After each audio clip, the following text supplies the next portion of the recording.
আমরা দেখলাম দমদমের তৃণমূল প্রার্থী তিনি সৌগত রায় তিনি পরিস্থিতি সরেজমিনে একেবারে খতিয়ে দেখতে নেমেছেন। আর অন্যদিকে শিলভদ্র দত্ত তিনিও প্রচারে নেমেছেন, জমা জলে হেঁটে প্রচার করছেন।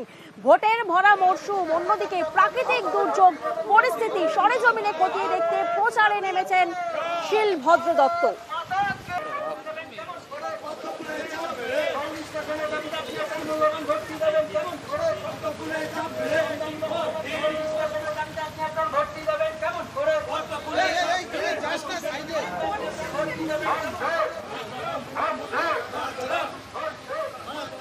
আমার বাড়ি তো এখানেই, আমাদের পানিহাটিতে যারা বাস করি তারা তো এটা প্রতিদিনই এটাকে বানায়, বর্ষা এলেই এটা দেখি। সুতরাং আমাদের কাছে তো নতুন কিছু নয়। লেক গার্ডেন্সের মানুষের কাছে এখানে এসে পানিহাটির রূপ দেখলে নতুন মনে হবে, সোনারপুরের মানুষের মনে হবে। কিন্তু আমরা যারা পানিহাটির মানুষ তাদের তো এর মধ্যেই বাঁচতে হয়।